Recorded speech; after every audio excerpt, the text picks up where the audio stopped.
एक पेन और एक बुक हाथ में रख लो।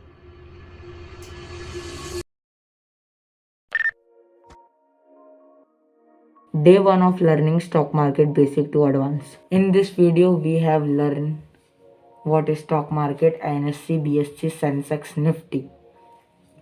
ओके तो सबसे पहले स्टॉक मार्केट क्या होता है। स्टॉक मार्केट एक ऐसी जगह होती है जहाँ कंपनी अपने शेयर्स को पब्लिक में बेचती है और लोग उन शेयर्स को बाय और सेल करते हैं।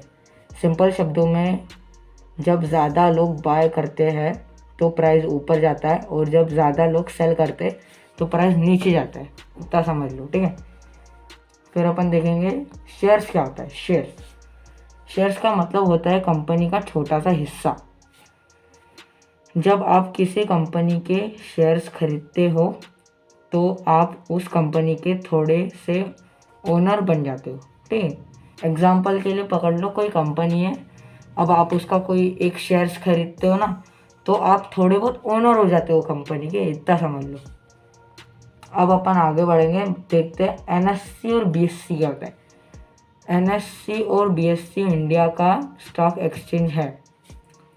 एनएससी का फुल फॉर्म है नेशनल स्टॉक एक्सचेंज और बीएससी का फुल फॉर्म है बॉम्बे स्टॉक एक्सचेंज। यहाँ पर लोग शेयर्स बाय और सेल करते हैं।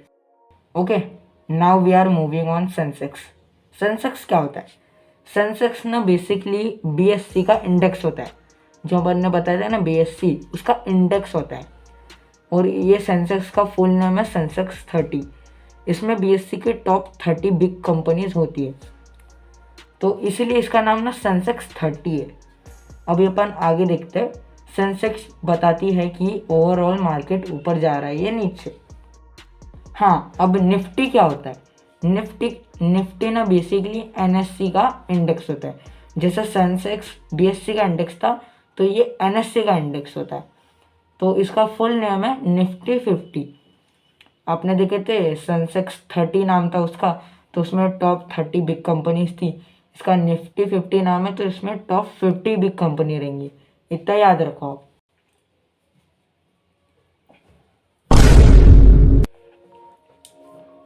ठीक है, एक छोटा सा एग्जांपल है। मान लो ये कंपनी है, अभी मैंने इसका एक शेयर बाय किया। शेयर मीन्स कंपनी का छोटा सा हिस्सा।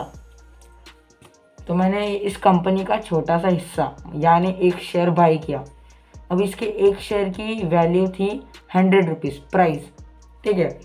अब मार्केट में इस एक शेयर का डिमांड बढ़ा, प्राइस बढ़ी। इतना याद रखो, जब डिमांड बढ़ती है ना तो प्राइस भी बढ़ता है और जब डिमांड गिरती है तो प्राइस भी गिरता है। तो अभी ये 100 रुपीज़ की चीज़ का डिमांड 120 चला गया, तो फिर मैंने इसे फिर से सेल कर दिया। मैंने इस शेयर को सेल कर दिया, ठीक है। अब 100 रुपीज़ का शेयर मैंने 120 में सेल किया तो मुझे 20 रुपीज़ का प्रॉफिट हुआ, ठीक है। बहुत आसान है, ज़्यादा कुछ नहीं है। ये एग्जाम्पल बहुत क्लियर था, इतना आप समझ लो।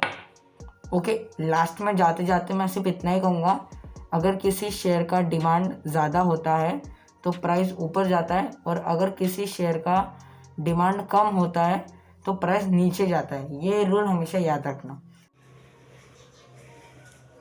ओके, सो आपको हमारी वीडियो कैसी लगी हमें कमेंट्स में बताएं और हम आगे और वीडियोस लाने वाले। आज का हमारा डे 1 था, हम डे 30 तक के वीडियो अपलोड करेंगे।